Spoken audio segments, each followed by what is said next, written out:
A late payment could bring your score down 180 points. Hey everyone, this is Aaron, your local mortgage nerd, nerding out today on what's bringing your credit scores down.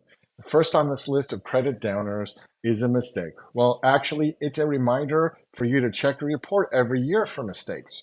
Errors can range from random accounts that don't belong to you, missing accounts, duplicates, and misreported lates.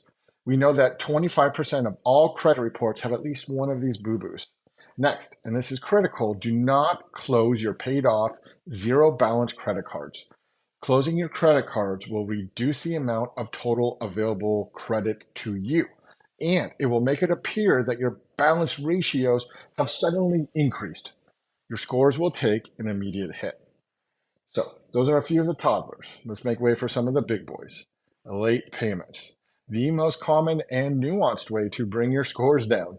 Late payments, even just one, can hurt your scores, and depending on the type of late, can take up to 3 years to get back to where you lost. The longer you get behind, the more it will hurt. The higher the balance, the bigger the impact. Just 30 days late, and if they want, a creditor can turn the debt over to a collection agency, which on its own will carry additional negative impact.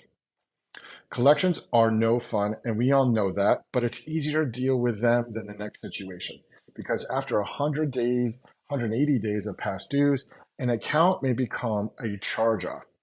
Charge-offs carry an important distinction from a collection. Once you have a charge-off, you will no longer have the option to make minimum payments, and they are going to stay on your credit for 7 years. In addition, they can charge a late fee every month that it's late. And the same is true for repossessions and student loans that go into default.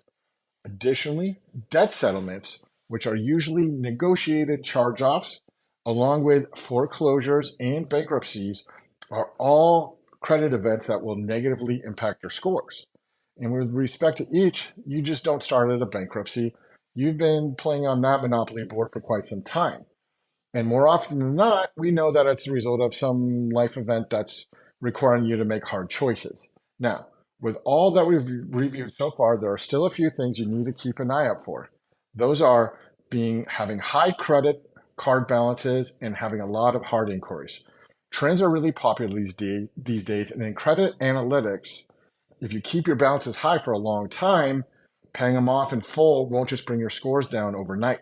It will take a few days, few months potentially, because the trending data is going to take into account the offset. This is similar to inquiries. So if you get your credit pulled like it's your job, your scores are going to suffer.